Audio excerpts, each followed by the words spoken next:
Good as advertised. We played Auburn 80 minutes this season, so veteran team, older team, returners. Coach has been doing this for a long time.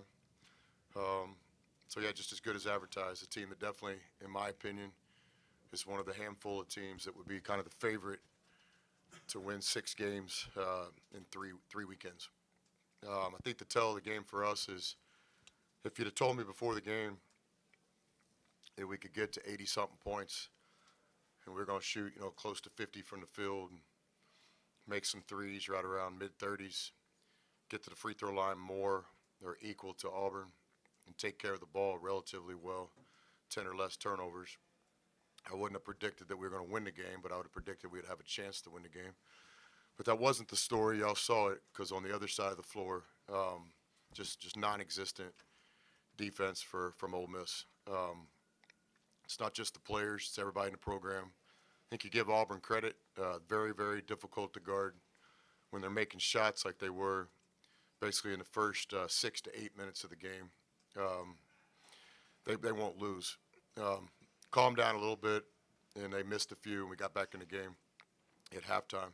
Should have been a 7 point differential, and we made a shot clock decision. Should have held for the last shot in the first half and didn't.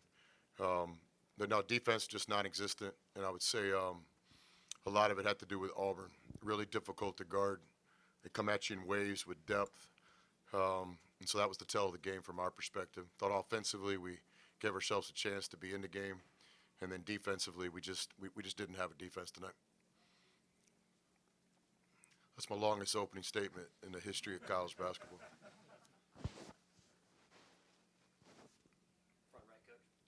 So Janai Broom, what makes him so difficult to guard, and how do you game plan for somebody like that? Who's 40 for the Sonics? Yeah, that's the guy, man. JUCO guy. Um, Broom's got great poise and great kind of patience.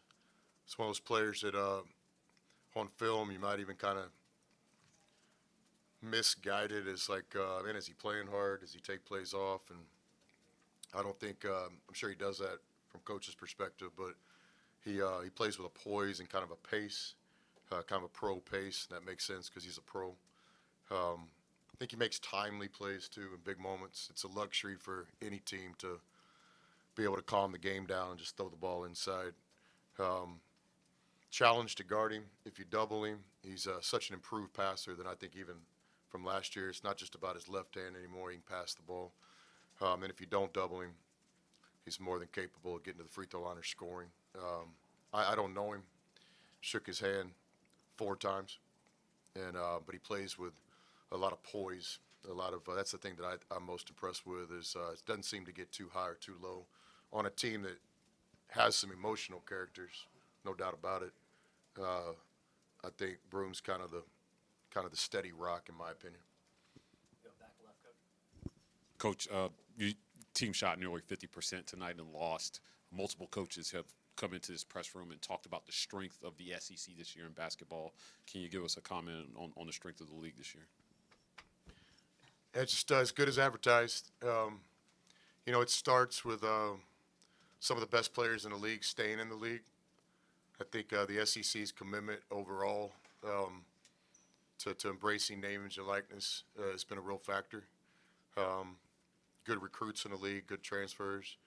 Then the season starts, and it's the same thing at every press conference. If you're coaching in the Big East, you say we're the best league. If you're in the Big 12, you say we're the best league, and no different. Every SEC coach, we're the best league. Um, and then what I think really happened was in the non-conference, so many marquee wins, including Ole Miss. Give us some credit. We contributed to that. Beat Louisville, NCAA tournament team at Louisville. Beat BYU on a neutral floor, NCAA tournament team.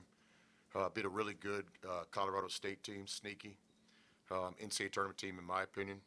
But no, I think that's kind of what happened. On Christmas Day, you look up at the non-conference records, and I think that's kind of what started the narrative. Could this be maybe the best conference in the history of college basketball?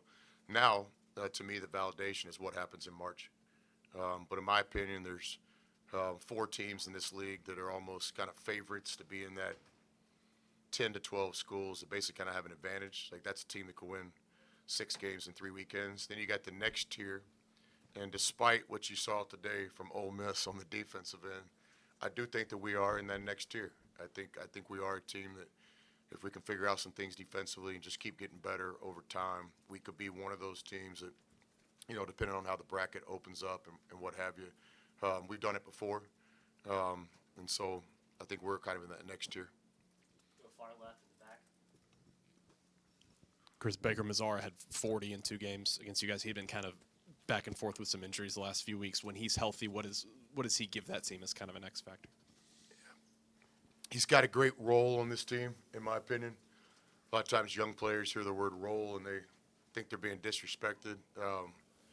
You know what a role player in the NBA is? It's a guy that's got more money and grandkids won't even have to work one day, So the best players I've ever coached are role players. But I think back to him, he has the dynamic role in this team. His shot selection is a little bit different than most guys, in my opinion, but his teammates are cool with that. He's a good player, plays a lot of emotion, obviously, but he can impact the game, I think, above all, by being one of those guys that can go get a basket. If the offense breaks down, you can give him the ball and he can go get a basket or he can make a play. Go middle right in the second row.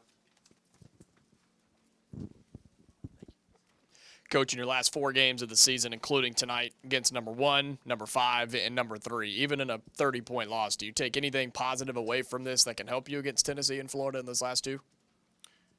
Yeah, you always take positive. It's a 40-minute game. Yes.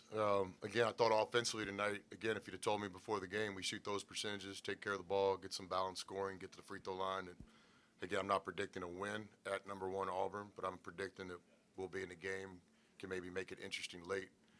So I think there's some positives on the offensive side of the ball. Thought we got some contributions from some players. Mikael Brown is nobody wants to hear our problems, but Mikael's battled injuries all year long, and I thought he gave us some real valuable minutes tonight. Did some things again against some really good players, so that's a positive off the top of my head. All right, thanks, y'all. Thanks, guys.